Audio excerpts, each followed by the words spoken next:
Hello friends, आज हम लोग सीटेट की सेकेंड डे की स्ट्रेटजी की बात करते हैं। जैसा कि कुछ बच्चों का मेरे पास मैसेज आ रहा था कि जैसे हम लोगों ने सीटेट की ईवीएस की बुक खरीद लिया है एनसीईआरटी वाली, तो उसको हम पढ़े कैसे। मैं कुछ उसके टर्म्स बता रही हूँ कि आपको कैसे पढ़ना है। जैसे आप 5th क्लास की बुक पढ़ेंगे तो सबसे पहले आप जब पहला चैप्टर पढ़ेंगे तो वहां पर आप देखेंगे कि फर्स्ट चैप्टर के एंडिंग में एक बॉक्स में बना होगा स्लॉथ लिखा होगा। स्लॉथ एक जानवर है, भालू जैसा दिखता है। उसमें 5-6 लाइन ही लिखी, लेकिन 5-6 लाइन से पूरा क्वेश्चन कैसे बनता है।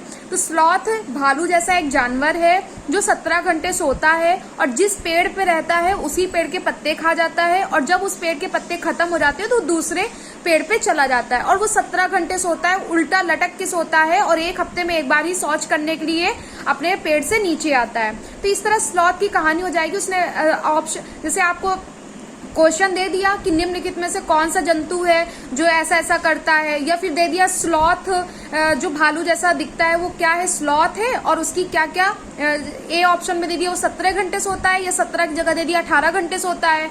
फिर है वो जीवन के 40 वर्ष तक जीता है, 40 पेड़ों को खाता है, या फिर उसने दे दिया कि ये जिस उस पेड़ पे रहता उस पेड़ के पत्ते नहीं खाता। तो आपको चारों ऑप्शन देखना है, और फिर वो ऑप्शन में नीचे देगा ए बी दोनों, बी सी दोनों या ए बी सी दोनों, तो तीनों। तो इस तरह आपको पहले क्वेश्चन पढ़ना है, फिर ऑप्शन पढ़ना है, फिर एलिमिनेट करना है। तो जो आपकी ईवीएस की बुक होगी, जैसे कुछ बच्चों ने मुझे बुक सेंड करी कि जैसे अदर राइटर्स अपनी अपनी बुक निकाल देते हैं, मुझे लगता है आप वो बुक ना लीजिए इस वजह से, क्योंकि आप अगर फैक्ट रटेंगे तो वो आपके लिए कम टाइम के लिए होगा और आप कंफ्यूज होंगे। और अगर आप ईवीएस की बुक पढ़ेंगे एनसीईआरटी वाली, तो उसमें चित्र भी दिए रहते हैं। आपका जो फिगर है उसका जो माइंड मेकअप आपके जो माइंड में एक चित्र बनता है वो ज्यादा टाइम के लिए होता है। तो इस वजह से आपको वही पढ़नी है एनसीईआरटी बुक, वो आपके लिए ज्यादा बेनिफिशियल है। इस तरह ये स्लॉथ का क्वेश्चन हो गया। फिर आप पढ़ेंगे कि कुछ हमारी बर्ड्स ऐसी हैं जो चीजें हम लोग 2 किलोमीटर की दूरी से देखते हैं वो 8 किलोमीटर की दूरी से ही देख लेती है। मतलब उनकी जो आई साइट होती है बहुत ज्यादा तेज होती है। जैसे उसका एक सीक्वेंस है चील, बाज, गिद्ध, ये 3 हो गए। अब ऑप्शन में क्या दे देगा, पहले में चील, बाज, गिद्ध दे दिया, दूसरे में दे दिया चील, बाज, कोयल दे दिया, कबूतर दे दिया, मोर दे दिया। आप ऑप्शन देखिए, आपको 2 याद थे, अच्छा चील, बाज तो था, अब तीसरा ऑप्शन आप भूल रहे हैं। तो इस तरह आपको पहले पढ़ना है, फिर अंडरलाइन कर लेना, फिर नोट्स बनाना है। तो इस तरह आपके क्वेश्चंस आते हैं। तो वहां पर अभी जैसे एक असम वाला क्वेश्चन आता है, मतलब ये अलग से क्वेश्चन है। आप प्रीवियस ईयर पेपर देखे होंगे तो आपको लगा होगा कि वहां पूछ रहा है कि कहाँ पर बांस के बने घर यूज हो रहे हैं, कहाँ पर लकड़ी के बने यूज हो रहे हैं, और कहाँ पर फ्लोटिंग वाली इग्लू जो जहाँ बन रहा, बर्फ का घर कहाँ बन रहा है। तो ये सारी, या फिर जो असम में बांस वाले आपके घर बन रहे हैं तो वो कितने ऊंचाई पे बन रहे हैं। तो ये सारी ऊंचाई की रिक्वायरमेंट पूछता है। राजस्थान से क्वेश्चन है, दिल्ली से क्वेश्चन है, आपके साउथ से क्वेश्चन है, नॉर्थ ईस्ट से क्वेश्चन है। तो ये कहीं अलग से क्वेश्चन नहीं आ रहे, ये सब आपके एनसीईआरटी बुक से ही आ रहे हैं। तो इस तरह आपको एक एक बुक पढ़ना है और प्रीवियस ईयर पेपर सॉल्व करना है।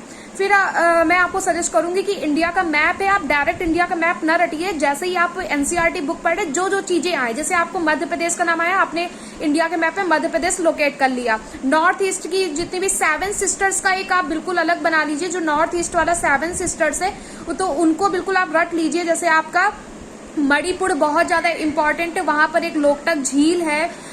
तो लोकटक झील में जो आपका पूछेगा कि तैरता हुआ नेशनल पार्क कहाँ है, तो ये सारी चीजें, केबुलम जाओ करके नेशनल पार्क है। तो ये सारी चीजें बहुत, नॉर्थ ईस्ट से 7 सिस्टर से आपका क्वेश्चन आना है, मैप से आना है। तो मैं ये नहीं कहूंगी कि आप 4 दिन मैप ही पढ़ रहे, रटे जा रहे, अब भूल जा रहे। तो आपको मैप ऐसे नहीं, आप जैसे जैसे जो भी टर्म्स पढ़ रहे बस उनको लोकेट करते रहिए। तो उससे आपको धीरे धीरे आपके माइंड में मैप बनता रहेगा और आपको चीजें याद हो जाएंगी कि यहाँ पर ये चीजें लोकेटेड है।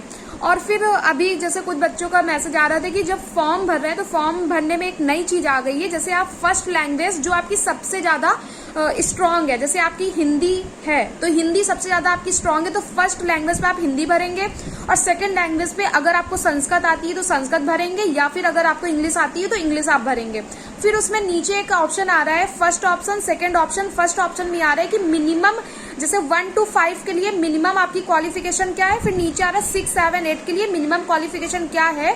तो जैसे ही आप नंबर 8 में सेलेक्ट में क्लिक करेंगे तो उसमें 5-6 ऑप्शन आएंगे। जैसे कुछ बच्चे होते हैं जिन्होंने अभी बीएड या डीएलएड कंप्लीट नहीं किया है, वो किस सेमेस्टर में है, 45% है, 55% है, या फिर जितना भी उनका कंप्लीट हुआ है, तो उस हिसाब से भी ऑप्शन आ रहे हैं। तो आप उसी हिसाब से ऑप्शन भरेंगे कि आप अपियरिंग में भर रहे हैं कि आपका कंप्लीट हो गया है, और आपने बीएड किया है कि डीएलएड किया है, आई मीन डिप्लोमा किया है, तो फिर आपको अलग अलग वो ऑप्शन में उन्होंने ऐसा भर दिया। इस वजह से भी ये चीजें इस बार एनालिसिस मेरे अकॉर्डिंग ये है कि वो ये भी एनालिसिस करना चाहते हैं, क्योंकि बीएड और डीएलएड का एक जो इश्यू चल रहा है कि उन्हें प्राइमरी से हटाना है, तो वो शायद ये रिक्वायरमेंट कर रहे हैं कि डीएलएड वाले बच्चे कितने सीटेड पास हो रहे हैं और बीएड वाले कितने हो रहे हैं, इसका भी एनालिसिस वो लोग इसी बहाने कर लेंगे। और तो जो भी उनकी आगे मनसा हो, बस आपको फॉर्म भरना है। फॉर्म भरने के बाद आप अपनी प्रिपरेशन स्टार्ट कर दीजिए।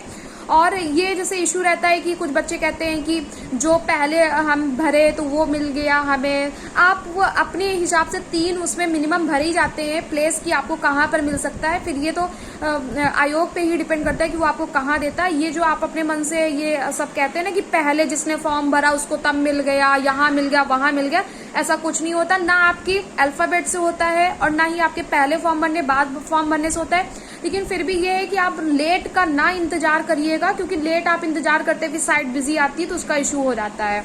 तो फिर अभी आप कुछ दिन में अपना फ्री होके 5-6 दिन में, हफ्ते भर में अपना फॉर्म भर दीजिए बस।